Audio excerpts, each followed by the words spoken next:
22 et 23 novembre 2025, tirage à 5 cartes. Connectez-vous à votre intuition, faites votre choix entre 1 à 2 cartes de ces 5 cartes afin de découvrir les énergies principales de votre week-end. Mettez cette vidéo sur pause. Si vous avez besoin de plus de temps pour faire votre choix, dites-moi bien dans les commentaires quelle carte vous avez choisi. De mon côté, ça sera la 4 et la 5. On va donc attendre la fin pour voir les miennes. Allez, la carte numéro 1, si vous l'avez choisie, on est avec un 8 de bâton, ça va vite. Un week-end que vous ne voyez pas passer parce que vous êtes bien occupé, il peut y avoir plein de projets, plein d'envies, plein de désirs. La communication, ça va vite aussi, il y a plein de messages échangés. Vous l'aurez compris, vous n'allez pas spécialement vous ennuyer ce week-end. Tant mieux pour vous. La carte numéro 2, c'est le 7 de denier, une carte qui nous parle de patience, de préparation. On n'est pas dans la procrastination ni dans la stase, hein. Là, on est plutôt dans la patience. Les choses passent tranquillement, vous vous occupez de vous, vous vous occupez de votre jardin, que ça soit dans l'abstrait ou dans le concret, hein, ça peut être métaphorique aussi.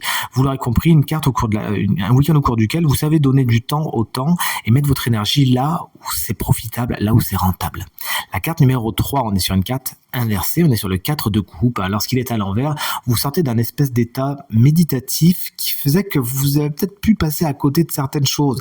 Vous avez envie de vous réveiller ce week-end, de sortir d'un espèce d'état léthargique afin d'en profiter justement. C'est bon, vous avez bien réfléchi, vous avez bien compris ce qu'il fallait comprendre. Maintenant, vous allez en profiter, vous sortez vous amuser. Vous avez bien raison.